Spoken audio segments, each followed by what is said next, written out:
Happy legal tampering day. Are you ready? Oh, my friends, I'll tell you, this is very exciting times. But you, Mike Reiss, were not surprised.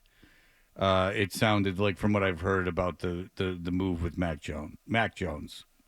Yeah, Fred, I wasn't surprised that they traded him. I would tell you the surprise to me was maybe the destination. Hmm. Jacksonville probably wasn't, I would say not probably, it wasn't one of the teams. If we had talked yesterday before it happened, where do you think he might end up? I didn't think he would go to a place where he'd be behind someone like Trevor Lawrence, but I do believe that reflects, the market Oh, you thought and he might start? Like go to a not place where he could compete to start? maybe not necessarily start, but maybe a different dynamic where there wasn't as much of a this, like a surefire, difference, between the top guy and the second guy. It's like, yeah. I mean, yeah, See, I think that he's. I think that it's funny that you say that because you would think that you would think that Mac Jones would rather be in a different situation because here's the deal is that I get Lawrence I guess started 16 to 17 games but he was hurt a lot. He seems like a pretty good placeholder. You know what I'm saying? Like if you got a guy that you believe is going to start 15, 16 games and you need someone just to step in for like a game and a half, Mac Jones seems like a pretty solid backup in that kind of situation. Do you yeah. agree I, with I that? I do, Fred. I think it's a good thought, and I also think it's a good place for Mac. Doug Peterson, their head coach down there, is a good sort of quarterback guy type guy, and it's obviously where he's from.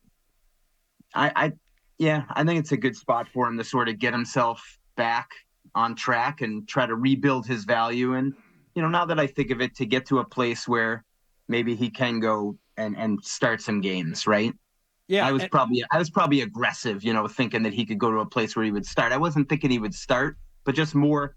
Maybe it's more like the idea of like it's just a reminder of how far it's fallen Mm. from a couple years ago when he was an alternate in the Pro Bowl, and now he's going to a place where he's behind the number one overall pick in the draft a couple years ago, and they got a sixth-round pick for him.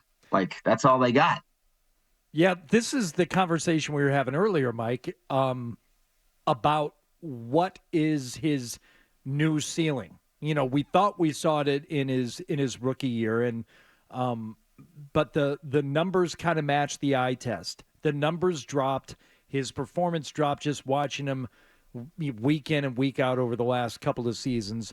So now, is he the type of quarterback you could see at some point once again being a starter in the league? Or as we had all kind of theorized early this morning when we were talking about it for the first time here, is he a guy that just now could have a career as a backup, and he could be a career backup guy, maybe get some spot starts due to injury, but which one is he more likely to be? Someone who is once again a starter in the NFL, or is just going to kind of play out the string as a second or third string guy? Like, how about Andy Dalton? That's the one that sort of like I would say start with that. Like a guy like that who's going to be around, I believe, for a long time, and is like your one B. Right? He can start and be. You can be competitive with him and win games, but maybe will never be the one A.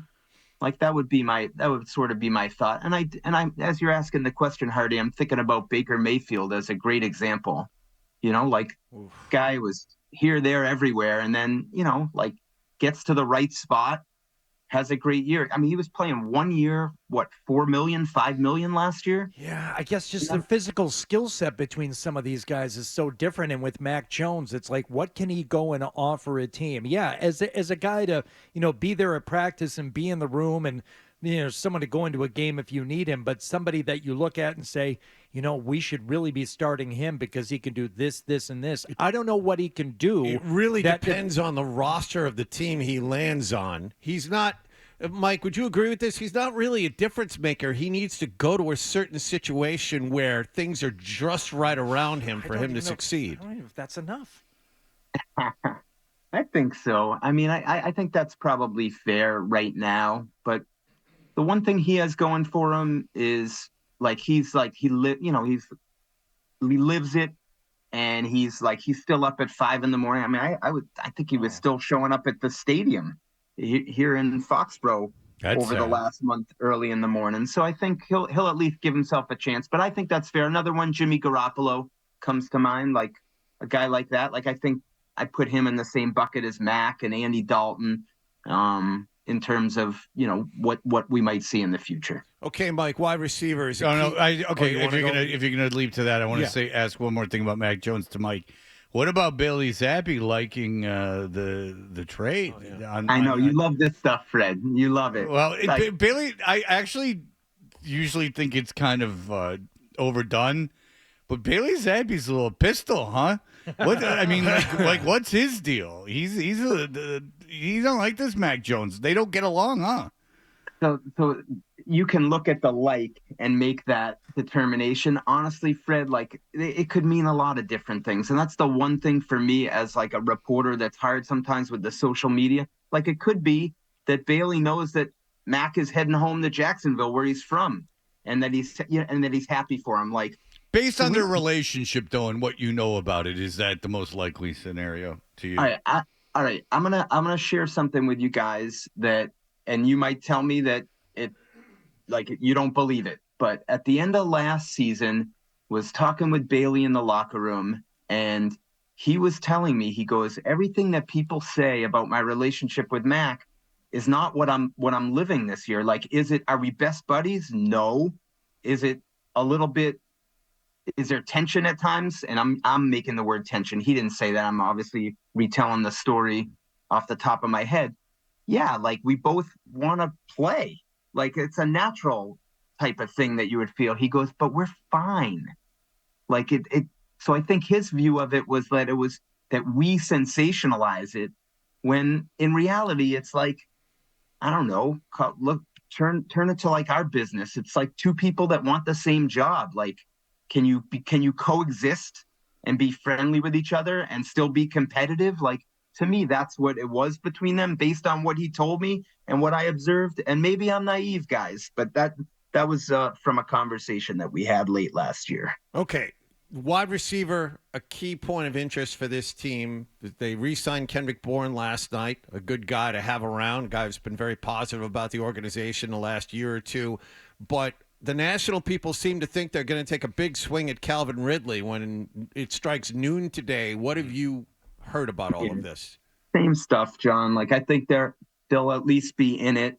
I think sometimes on this stuff, like when you say take a big swing, and then if they don't get it, like you almost, I think they'll be in it, is what I would say, John. Whether they'll close the deal, we'll see. But that I hear the same stuff that you've been reading from the Jeremy Fowlers, a colleague of mine, and others that I trust on this type of stuff. How crazy do you think they should go in free agency? They made the mistake before. Yeah. Well, I don't know. I mean, how much? Think about this, Fred. I was just talking about this last night. I mean, how much of a mistake was it? Two guys they just re-signed were part of that big free agent. It was a big mistake. They kicked the can down the road 3 years. In my opinion, it was a big mistake. But Fred, look at this. I mean, they just re-signed Hunter Henry. They re-signed Kendrick Bourne. Those were two guys that were part of that big free agent binge. You're never going to hit all of them out, but those were two guys that were part of that big thing. Out of how many big time free agents did they sign though? Matthew Judon was another pretty good one. Yeah, but Judon, you got to admit, would have been better served in another place. Judon was very effective, but Judon was an aging defensive star at the end of his prime that probably would have been better off for a team that was competing for titles, in my opinion. And on that, and look, I'm not, Jonnu Smith was obviously a bust. I'm not going to sit here and defend, say that Aguilar was bad. And Aguilar was terrible. I mean, so I can't, like, you're never going to hit him on. I think the whole point, Fred, is a good one in the sense of you never want, if you're going crazy in free agency, something went off the rails. So you don't want to do that. What you want to do is pick your spots, one or two guys, take a shot at it. But really, what they want to do is re-sign their own. And when I look at which I want to say, I do agree with you that it's good that they re-signed Hunter Henry, and it's good that they re-signed Kendrick Bourne, because they're their own guys, and they obviously believe they're good for the culture, and you need those kind of players. So that I do agree with. I think that that's great that they're keeping their own guys, and it seems to be. I'll ask you. It seems to be a bit of a. Well, at least in practice, it's different than it was with Belichick over the last few years.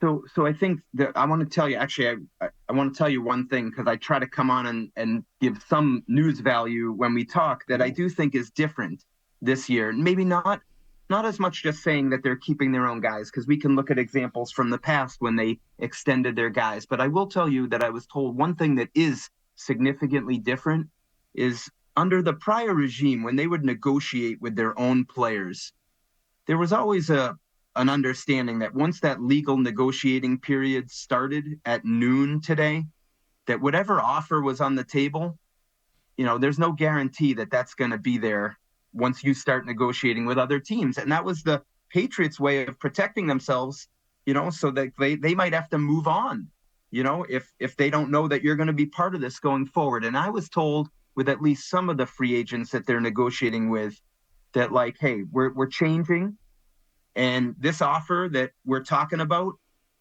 will still be there after you talk to other teams, and we'll see where the process takes us. And I think that to me was one of the more notable news nuggets of how maybe they're approaching things a little bit differently with Elliott Wolf and this new regime leading the way. Well, if I'm a Patriots fan, that excites me. That seems like the way that these good teams now sustain success is that they draft, develop, and keep their players. And then they don't have a lot of money to spend in free agency, because like you said, Mike, that's not a good sign. That means that you're not a very good team and you haven't drafted well. All right, Mike Reiss, he's all over the place. We're not the only place you can hear him. Read him on ESPN, watch him on ESPN. Mike Reiss, thank you so much for joining us, sir. Appreciate you guys. All right, thanks, thank Mike. you. Mike Reiss. There you go.